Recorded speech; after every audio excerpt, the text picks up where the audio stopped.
আসসালামু আলাইকুম ওরহমতুল্লাহ। বাংলা ব্লগ 007 থেকে আমি আরাফাত। আজকে দেখাবো কোয়েল পাখির বাচ্চাকে কোন খাবার বা কোন আদার খাওয়ালে গ্রোথ ভালো হবে ইনশাল্লাহ। সোনালি স্ট্যাটাস অথবা ব্রয়লার স্ট্যাটাস দুইটা একটাই আমি খাওয়াই না। যেগুলো আমার বাচ্চাগুলো দেখতেছেন খুব হেলদি আছে এবং পশম উঠে গেছে, ফেদার প্রায় অনেকটাই উঠে গেছে।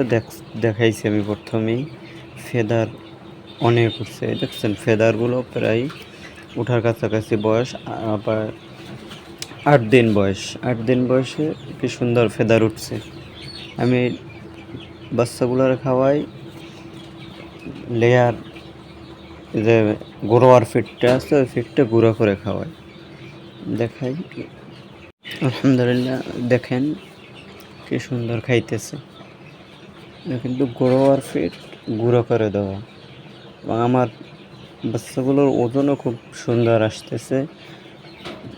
প্লাস আমি একটা ভিডিওতে দেখাইছিলাম যে 3 দিনে 11 গ্রাম 10 গ্রাম এবিল আছে, কিন্তু এই এখন দেখলে 7-8 দিন বা 10 দিনে আমার 7 দিন হয়েছে, 8 দিন হয়েছে, 8 দিনে প্রায় ডবল হয়ে গেছে।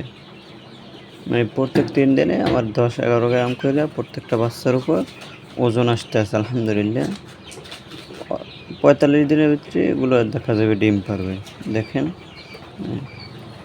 সেটা খুব সুন্দর আসছে, কিন্তু এতে ওজনটা দেখেন 27 গ্রাম। এক পিস বাচ্চা 7 দিনে 27 গ্রাম ওজন। আরও দেখাই দিই এক পিস। আলহামদুলিল্লাহ খুব ভালো গ্রোথ হইতেছে। আমি নিয়মিত ঔষধ খাওয়াই এবং ভ্যাকসিন ডোজ নিয়মিত দেই। আপনারাও যারা পালন করবেন নিয়মিত ভ্যাকসিন ডোজ এবং ঔষধ খাওয়াবেন, ইনশাল্লাহ বাচ্চা খুব সুস্থ সবল থাকবে আশা করি। আজকে পর্যন্ত শেষ।